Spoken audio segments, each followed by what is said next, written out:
오늘 본문은 예루살렘에 올라가 유대인들에게 붙들려 재판을 받던 사도 바울이 이제 로마 황제인 가이사에게 직접 재판을 받겠다고 호소하므로 다른 제수들과 함께 로마로 호송되는 장면입니다.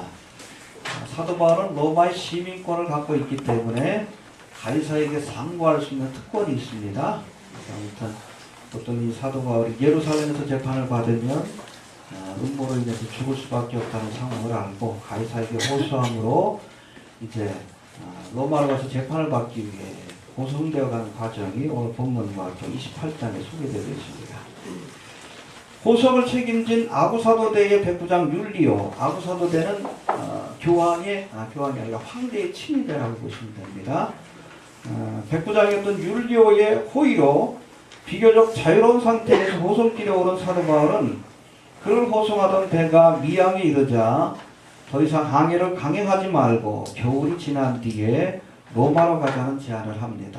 이제 태풍이 부는 큰 광풍이 부는 시기가 왔으니 더 이상 무리하게 항해를 하지 말자라고 제안을 합니다. 그러나 백부장 율리오는 미양이 겨울을 나기에는 불편하니 베니스까지 가서 겨울을 나는 것이 낫다라고 하는 이 선장과 선주의 말을 바울의 말보다 더 신뢰하여 항해를 강행하다가 결국 유라굴로라고 하는 광풍을 만났다라고 오늘 본문은 그렇게 말씀하고 있습니다. 해봅시다. 유라굴로. 이 단어는 헬라어로 유로스, 북풍을 의미합니다. 북풍을 의미하는 유로스라는 단어하고 또 동풍을 의미하는 아퀼로, 그래서 유라굴로 이 두 단어를 합친 겁니다. 북동풍이에요. 늦가을이면 그레데 섬 이다 산맥에서 발생한 아주 강력한 북동풍, 광풍, 돌풍이라고 얘기를 합니다. 사도 바울과 그를 태운 배가 항해를 강행하다가 바로 이러한 유라굴로라고 하는 아주 폭풍을 만나서 어려움을 겪는 모습을 우리에게 보여주고 있습니다. 유라굴로 광풍을 만나서 죽을 수밖에 없는 상황이었지만 2주 동안 표류하면서 이제 살 소망마저 끊어진 그런 상황이었지만 사도 바울 덕분에 배에 탄 276명이 모두 구원을 받을 수 있었다고 오늘 성경은 증거하고 있습니다. 할렐루야. 이 사건을 통해서 주시는 우리가 신앙적 교훈을 한번 생각해 봐야 합니다. 왜 우리가 인생을 살면서 유라굴로라고 하는 광풍을 만나게 됐는지, 또 광풍을 만났을 때 우리가 보여줘야 될 믿음이 무엇인지 오늘 본문을 통해서 한번 생각해 보는 시간을 갖도록 하겠습니다. 첫 번째, 풍랑을 만난 원인들을 한번 살펴봅니다. 여러분 성경에 보니까 전도서 7장 14절에 형통한 날에는, 이거 공식처럼 외우셔야죠. 해봅시다. 형통한 날에는 기뻐하고. 네, 주님께서 축복을 주시고 형통케 하시면 기뻐하십시오. 주님 주신 축복을 누리는 것이 신앙생활 잘하는 거예요. 기독교는 금욕의 종교가 아닙니다. 하나님께서 주셨을 때 기뻐하시고 누리시길 바랍니다. 그런가 하면 곤고한 날에는 생각하라. 이 고난의 원인이 무엇인가 생각하시길 바랍니다. 알겠습니까? 여러분 성도들의 삶 속에서 닥치는 고난의 원인은 대체적으로 세 가지로 분류할 수 있어요. 요나처럼 하나님의 뜻에 불순종할 때 풍랑을 만나게 됩니다. 알겠습니까? 오늘 본문도 그런 케이스라고 보면 됩니다. 그렇죠? 주님께서 분명히 경고하셨음에도 항해를 강행하다가 불순종하다가 풍랑을 만난 거예요. 순종하십시오. 그래야 삶이 평안해집니다. 또 욥처럼 믿음을 연단하기 위한 고난도 있어요. 욥은 뭐 죄가 있는 게 아니에요. 그러나 욥에게 더 큰 믿음과 축복을 주시기 위해서, 갑절의 복을 주시기 위해 하나님께서 그의 삶 가운데 고난을 허락하신 겁니다. 그런가 하면 예수님처럼 하나님의 뜻을 이루기 위한 고난도 있습니다. 십자가를 지고. 그래서 사도 바울이 디모데에게 복음과 함께 고난을 받으라. 할렐루야. 의를 위하여 핍박을 받는 자는 복이 있다. 할렐루야. 아무튼 이 세 가지 의미를 우리가 살펴볼 수가 있는데, 오늘 본문에 등장하는 이 광풍 유라굴로는 하나님의 뜻에 불순종했기 때문에 닥친 고난이라고 할 수 있는데, 구체적으로 어떠한 불순종과 불신앙이 이런 광풍을 불러오게 되었는지 우리가 한번 생각해 보자는 겁니다. 첫 번째, 주의 종이 전하는 경고의 말씀을 듣지 않았기 때문에 광풍을 만난 거예요. 하나님께서 이미 사도 바울을 통해서 경고하셨습니다. 근데 그 경고의 말씀을 듣지 않았기 때문에 만나지 않아도 될 유라굴로라고 하는 광풍을 만나게 되었다는 거예요. 한번 봅시다. 8절부터 한번 다시 봅시다. 11절까지 시작. 다시 그 여름을 지나 미암이라는 곳에 이르니 자세하시면서 바닷가라 여러 달이 걸려 금식하는 저희가 이미 지났으므로 사람이가 위대한지라 가오리 저희를 통하여 말하되 여러분이여 내가 오니 이번 후손이 한국과 만나니라 생명에는 화평과 선선이가 있으리라 백부장이 선자로 왔을 말을 가을의 말보다 더 믿더라. 네, 백부장 율로에게 경고를 합니다. 그렇죠? 두 가지 근거를 가지고 경고를 했어요. 먼저 금식하는 절기가 끝났으므로 이게 대속제일이에요. 7월 10일. 우리로 따지면 그 가을 10월 달에 있는 대속제일인데 이때부터 여러분 돌풍이 부는 시기입니다. 겨울 때까지. 겨울 동안에는 항해를 하지 않는 것이 지혜로운 겁니다. 아무튼 이런 그 경험을 쫓아서 그렇게 항해를 하지 말자라고 제안을 했고 또 이 제안을 하면서 10절에서는 특별히 내가 보니 이번 행선이 화물과 배만 아니라 우리의 생명에도 타격과 많은 손해가 있으리라. 구체적인 언급을 합니다. 어떻게 이런 언급을 할 수 있었을까? 하나님이 말씀해 주신 거예요. 경고해 주신 겁니다. 그러니까 주의 종이 하나님의 말씀을 가지고 경고했는데 백부장 율료가 그 말을 듣지 않았어요. 회개하라. 경고하시면 들어야 합니다. 주님 오실 날 가까웠어요. 안 들으면 여러분 광풍을 만나는 거예요. 회개하라 천국이 가까웠다. 회개하는 자에게 종말의 날은 천국입니다. 죽어도 천국 가는 거지. 얼마나 좋아. 할렐루야. 그러니까 마라나타 하지. 그럼 회개하지 않는 자, 그렇죠? 주의 임하심이 또 그냥 많이 남았다고 착각하는 사람들. 그 사람들에게는 7년 대환란이라고 하는 풍파를 겪을 수밖에 없는 거예요. 풍랑을 만나게 되는 거예요. 들으실 때, 말씀하실 때, 경고하실 때 들으시길 바랍니다. 해봅시다. 말로 할 때 듣자. 말로 할 때 안 들으면 두들겨 맞는 거예요. 지금 주님께서 경고하십니다. 회개하라. 그래서 시대 징조를 보세요. 얼마나 주님 오실 날이 가까운가. 베리지 시스템이 지금 완성이 되고 있어요. 그렇죠? 제가 보기엔 대한민국이 제일 빠를 것 같아.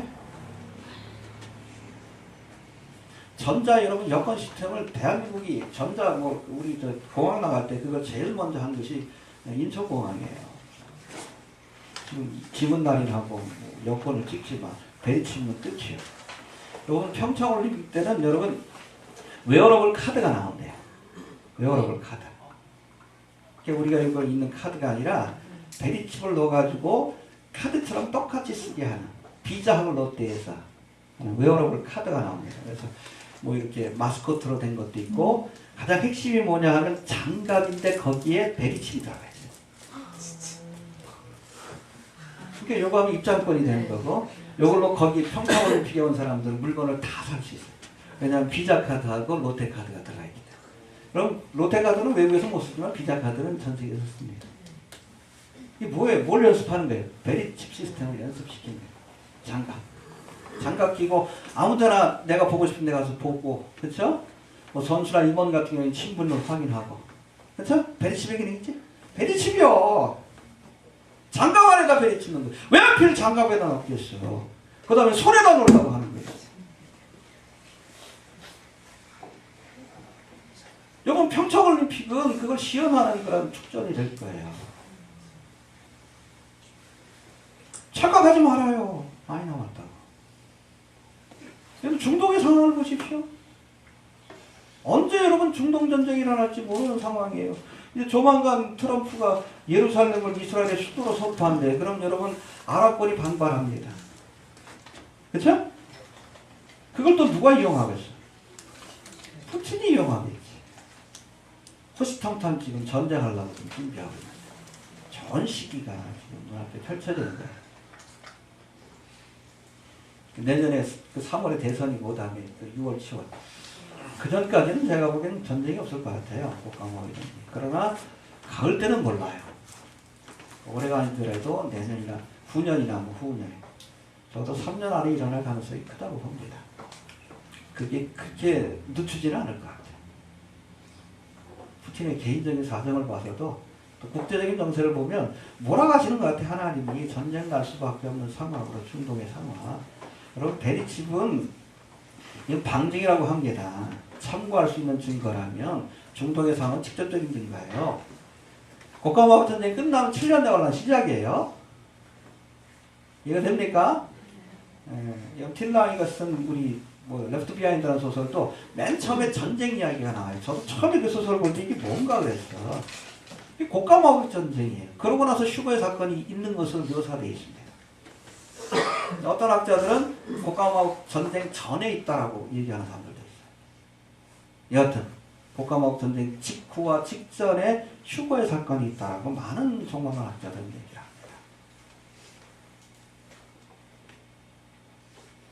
얼마 안 남았어요?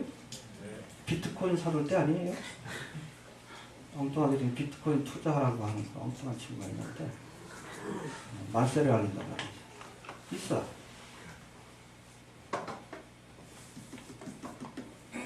제가 늘 얘기를 합니다. 쓴 것만 내 돈이야. 해봅시다. 쓴 것만 내 돈이야. 쓴 것만 내 돈이다. 은행에 있는 돈들 비트코인 다 사야 돼. 또 이 땅에 여러분 많은 거 남겨두면 저도 뭐 갖고 있는 부동산 하나도 없어요. 연금도 안 들었어요. 저도 안 들어. 아무것도 없어요. 다 써요. 맛있는 것도 먹고 좋은 데도 쓰고 다 씁니다. 왜? 쓴 것만 내도 쓰시길 바랍니다. 얼마 남았어요. 여러분 누리시길 바라고 그리고 좋은 일에 하나님이 기뻐하실 일에 쓰십시오. 헌금하는 일이 아니고 하나님이 기뻐하실 만한 일에 쓰세요. 알겠습니까? 그것만 천국에 쌓이는 거예요. 그것만 보장된 겁니다. 여기에 투자하세요. 비트코인에 투자하지 마시고 엉뚱한 짓 하지 말고. 여러분 재물 있는 곳에 여러분 주식이나 비트코인에 투자하면 잠 못 자요. 매일같이. 비트코인 보니까 하룻밤에 뭐 몇백만 원에 이게 등락 차이가 났었다 그러더니 잠을 못 자는 거예요. 내가 비트코인 한 10개 샀다고 생각을 해봐요. 하룻밤에 1,000만 원, 2,000만 원이 왔다 갔다 하는데 잠자갔어요? 천국에다 쌓아놔야 마음이 천국에 가 있는 거예요. 이해가 됩니까? 재물이 있는 것은 내 마음입니다. 재물이 있는 것. 주님께서 경고하십니다. 회개하라. 알겠습니까? 사도 바울이 경고했어. 광풍은 만날 것이다. 아니, 들어야지. 안 들으니까 안 만나도 될 광풍을 만나는 거예요. 여러분 경고의 말씀을 듣지 않기 때문에 우리가 재앙을 만나는 거예요. 요새 사기처럼. 그렇죠? 네? 피하면 되는데. 들을 수 있게 되길 바랍니다. 들을 기가 있어야 합니다. 또 두 번째, 왜 광풍을 만나는가? 욕심 때문에 그렇습니다. 해봅시다. 욕심 때문이다. 욕심이 잉태한 적, 죄가 장성한 적. 예. 여기 11절 12절에 보니까 사도 바울이 금식하는 절기가 지나 광풍이 이는 때가 되었다는 상식적인 판단과 함께 또 이번 행선에는 많은 타격과 손해가 있을 것이다. 두 가지 근거를 들었어요. 시기상 지금 광풍이 부는 시기다. 그리고 하나님이 경고하셨다. 이 두 가지 근거를 들어서 항해를 계속해서는 안 된다는 주장을 했지만 선장과 선조는 백부장 율리오에게 베닉스까지 항해를 계속하자는 주장을 했습니다. 바다 사정에 대해서 사도 바울보다 더 잘 알고 있었을 선장과 선주임에도 그렇죠? 선장과 선주도 알아요. 광풍이 부는 시기란 거 압니다. 사도 바울만큼 뭐 모르겠어. 알지 전문가인데. 그런데도 베닉스까지 항해를 계속하자고 강행하자라고 그렇게 요청을 했어요. 왜? 욕심 때문에 그래요. 알겠습니까? 12절에 보면 그 이유가 나오는 11절 한번 봅시다. 12절 시작. 그 항구가 가동하기에 불편하고 거기서 떠나 아무로 베니스에 가서 가동하자 하는 자가 많으니 베니스는 그대로라 하는 구도를 하는 분담을 하였더라. 예, 미양이 과동하기 겨울을 나기엔 불편하며 조그만 항구입니다. 편의시설도 없어. 술집도 없어요. 거기서 겨울을 나자니까 깝깝한 거예요.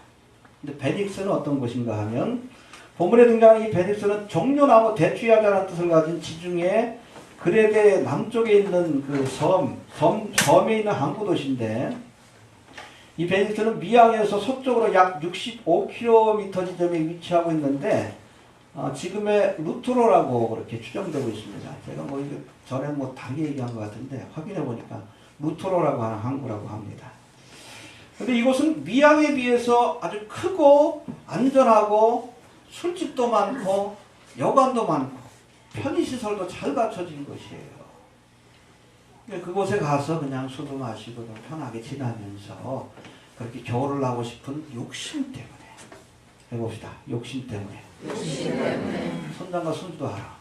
지금 항의를 해서는 안 된다. 그러나 욕심 때문에 판단이 흐려진다. 알겠습니까? 해봅시다. 욕심에 눈이 어두워졌다.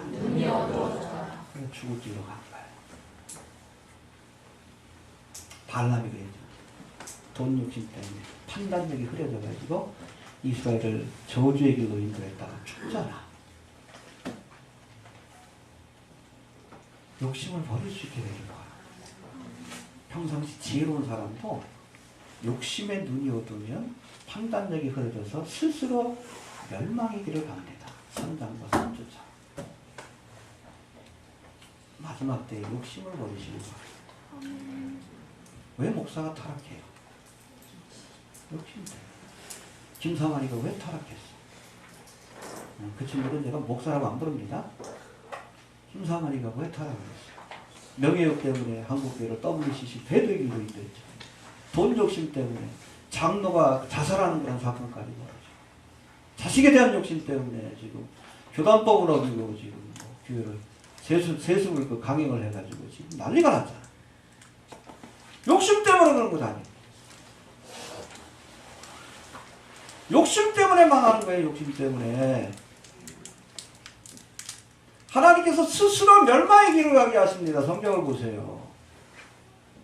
판단력을 흐리게 만들어요. 욕심에 눈이 어두워지면 판단력을 잃게 됩니다. 그러니까 스스로 멸망의 길을 가는 거예요. 유라굴라 광풍이 있는 곳으로. 죽을 자리로 찾아가는 거예요. 여러분 이 욕심을 버려야 지혜로운 사람이 됩니다. 알겠습니까? 네. 욕심을 버리십시오. 욕심이 잉태하면 결국 죄를 짓게 되고 멸망의 길을 가는 거예요. 알겠습니까? 네. 욕심으로부터 우리가 자유로워져야 사과와 같은 지혜로운 사람이 될 수 있습니다.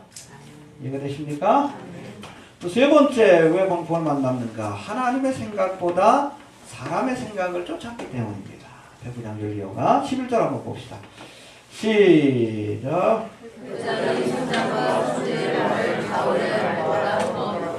예, 사도 바울이 하나님의 말씀을 가지고 이번 항해를 계속하면 큰 손해를 볼 것이고 생명도 잃게 될 그런 위험이 있다고 경고했지만 이 사도 바울의 말보다 누구의 말을? 선장과 선주의 말을, 사람의 말을 더 기울여. 그다 풍랑을 만난다. 여러분 어떤 경우에도 우리 하나님의 사람들은 하나님의 말씀에 귀를 기울여야 합니다. 왜요?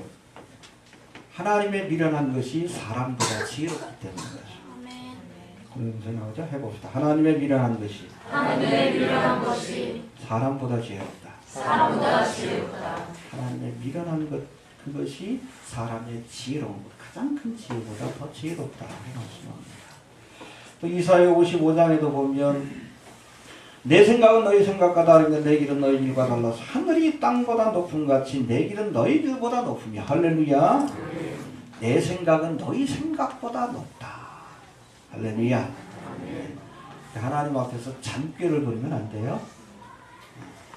여러분 하나님의 생각을 따라 사는 것이 어리석어 보여 세상에서. 이것이 우리를 생명과 축복의 길로 인도하는 길임을 우리가 믿고 하나님의 생각에 우리의 생각을 쳐서 복종시켜야 합니다. 주님의 생각을 따라야 합니다. 그리고 마지막 때가 될수록 사람의 생각을 쫓아 사는 삶이 아니라 하나님의 생각을 쫓아 살 수 있는 지혜로운 성도가 될 수 있길 바랍니다. 또 흥미로운 것은 13절 14절에 보니까 어찌됐든 이렇게 선장과 선주의 말을 듣고, 그쵸? 하나님의 말씀과 경고로 외면하고 선장과 선주의 말을 듣고 항해를 계속했는데 어떻게 됐어요? 처음에는 순풍을 만났어. 13절 14절 봅시다.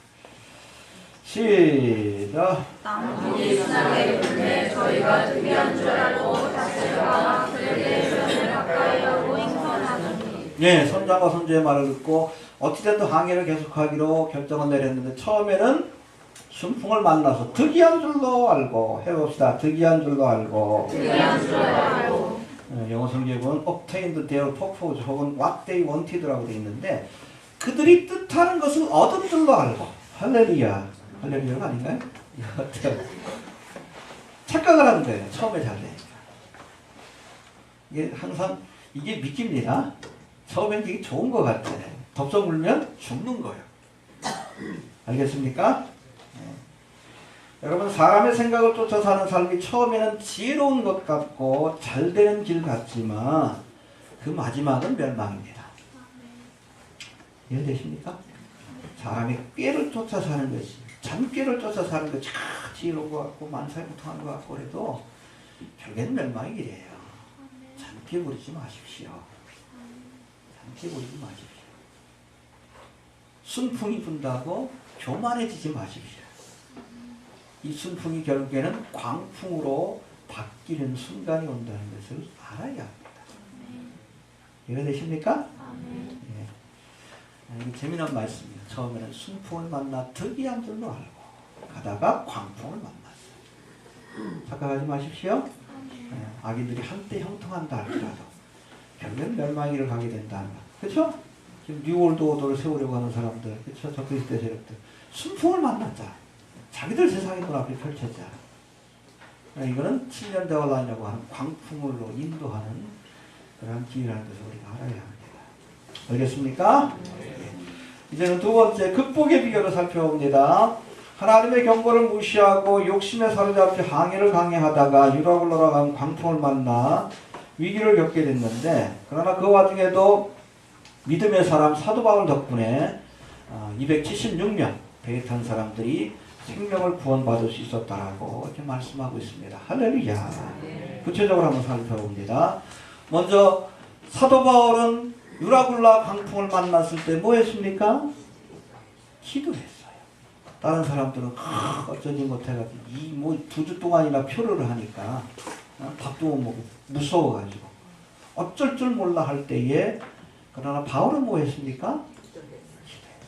할렐루야. 한번 봅시다. 23절 한번 봅니다. 시작. 나의 소망하고 나의 성질을 하나님께 가져라 어젯밤에 내 곁에 서서라래. 예, 안심하십시오. 걱정하지 마십시오. 배는 비록 부서질지라도 사람들의 생명은 보존될 것입니다. 어젯밤에 뭐 한 거예요? 기도합니다. 기도할 때 하나님이 응답을 주신 겁니다. 혼란 나요?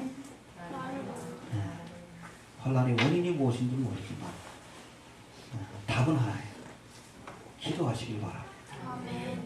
내가 불순종해서 고난이 왔던, 연단을 위해서 고난이 왔던, 또 십자가를 지기 위해서 고난이 왔던, 어찌됐든 환란이 몰아닥칠 때 우리가 할 일은 기도하는 겁니다. 기도할 때 하나님께서 환란을 이길 수 있는 힘을 주시고 피할 길을 열어주실 줄로 이렇게 믿습니다. 해봅시다.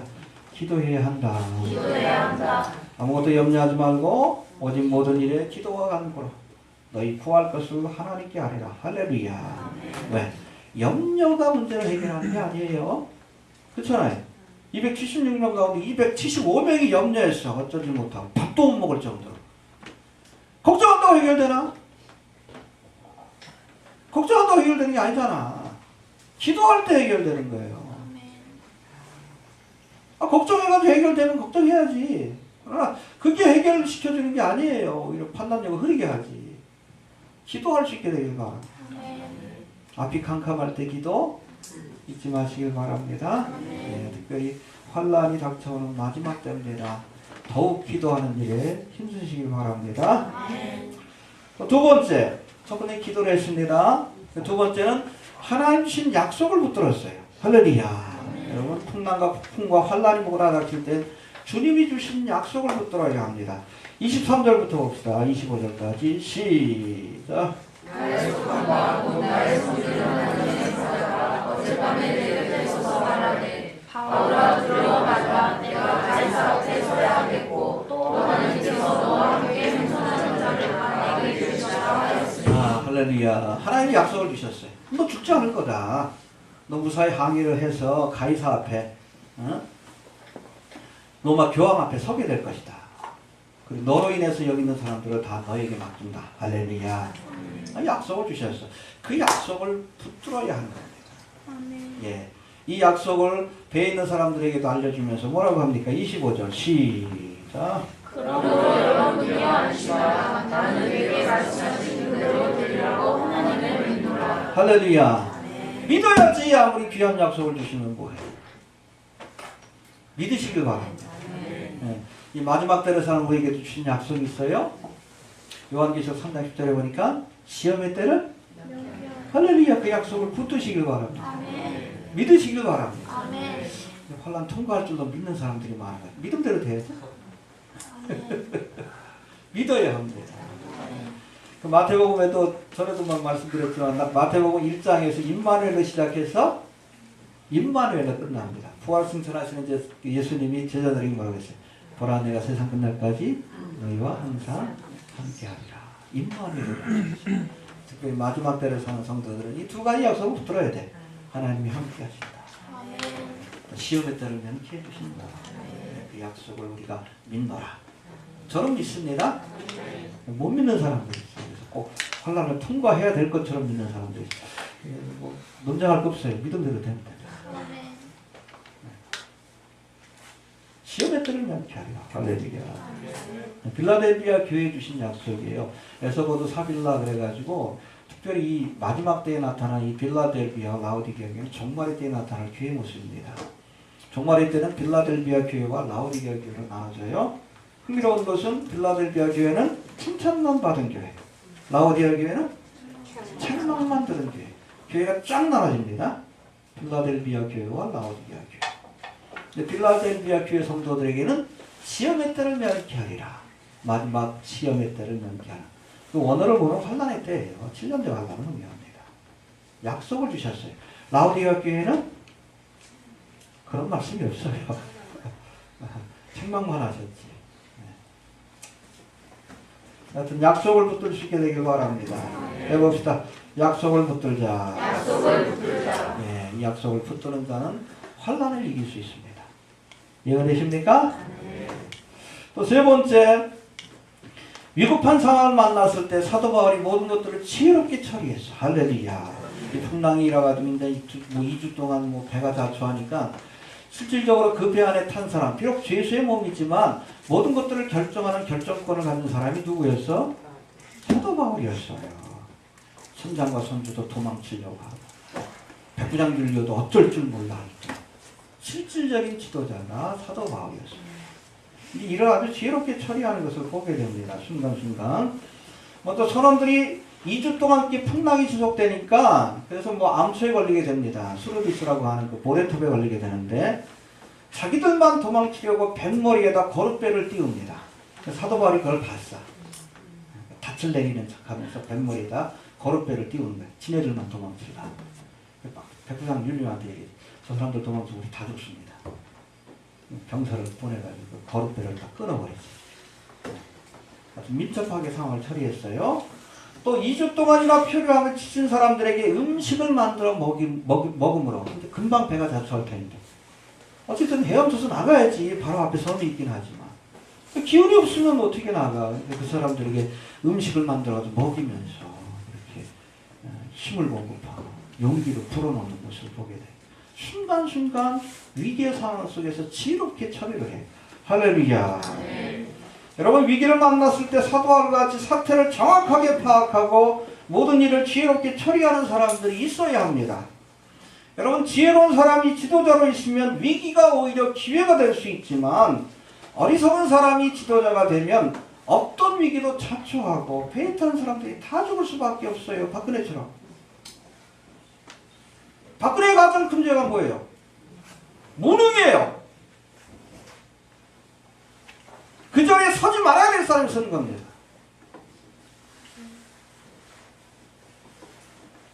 목사도 마찬가지예요. 마지막 때인데 마지막 때인 줄 몰라. 무지. 죄입니다. 모르니까 그냥 엉뚱한 소리를 하고 있고 천년만년 이 땅에 살 것처럼 이상한 설교를 하고 있고 그런 거야. 지혜로운 지도자를 만나야 돼요. 사도 바울과. 상황 판단을 빨리 해가지고 빨리 어떻게 대처를 하지. 머리머리 7시간 동안 뭘 했는지, 예? 약에 취해 있었는지, 뭘 했는지, 수술을 했는지.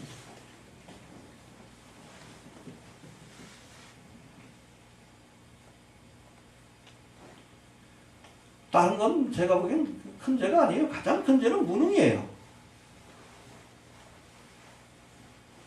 무능한 사람이 지도자로 서 있을 때 정말 국가적인 위기가 오는 거예요. 대한민국에. 어쨌든 문제의식은 일을 좀 처리하잖아. 그렇잖아요. 뭐 반기독교적인 뭐 정책들이 나와서 좀 걱정스럽긴 하지만 어찌됐든 지혜로운 지도자가 서야 합니다.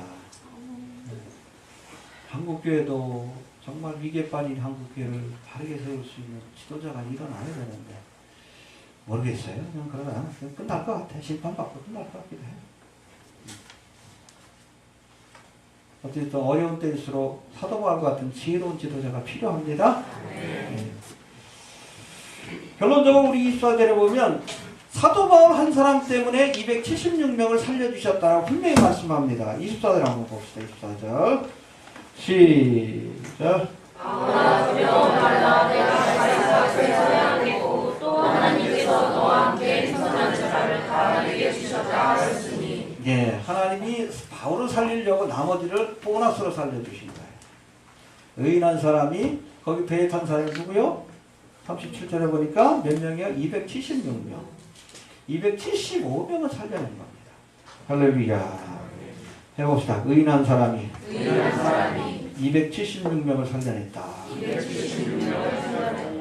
여러분 예레미야 5장 1절에도 보니까 예루살렘 멸망받기 전에 하나님께서 말씀하십니다. 야, 너희가 예루살렘 거리로 빨리 왕래하며 그곳에서 공의를 행하며 진리를 구하는 사람 한 사람이라도 찾으면 내가 예루살렘을 용서해 주리라. 의인한 사람이 없어서 망한 거예요. 소돔성은 몇 명? 의인 10명이 없어서 망한 거예요. 알겠습니까? 네. 주의 오심이 임박해오자 세상이 점점 죄악으로 간역해지고 있고 이를 바로잡아야 할 교회마저도 배도의 길을 가고 있습니다. 세상이 전 어둡고 부패했기에 이 어두운 가운데서 이 사람들을 구원해낼 사도 바울과 같은 의인이 필요하다는 거예요. 알겠습니까? 네. 우리가 이 시대의 의인이 되어야 합니다. 하나님의 음성에 귀를 기울이고 나라와 민족을 위해서 기도하고 주님의 뜻을 선포하는 사도 바울 같은 의인들이 일어나야 이 시대가 구원받을 수 있는 거예요. 알겠습니까? 우리 주는 교회가 이렇게 한국교회를 살려주겠다. 이해가 되십니까? 우리 주는 교회가 이렇게 대한민국을 용서해 주겠다. 그렇게 되는 겁니다. 의인한 사람이 나머지 사람들을 구원하는 거예요. 이게 하나님이 역사하시는 방법입니다. 이해됩니까? 우리도 사도 바울과 같이 하나님 믿음과 지혜로 이 시대를 구원하는 이 시대의 의인이 될 수 있길 바랍니다. 정리합니다. 하나님의 경고를 외면하고 욕심을 따라 행동하다가 유라굴라라는 광풍을 만났습니다. 주님의 경고의 말씀을 가볍게 여기지 마십시오. 욕심대로 살면 판단력이 흐려져서 멸망이를 갑니다. 알겠습니까? 그런 친구들 많아? 욕심에 눈이어도 죽을 일만 찾아라. 죽을 일만. 미련한 거예요. 광풍을 만날 겁니다. 혹여 우리가 인생을 살면서 광풍을 만났다면 하나님 앞에 먼저 기도해야 합니다. 사도 바울처럼 기도할 수 있게 되길 바랍니다.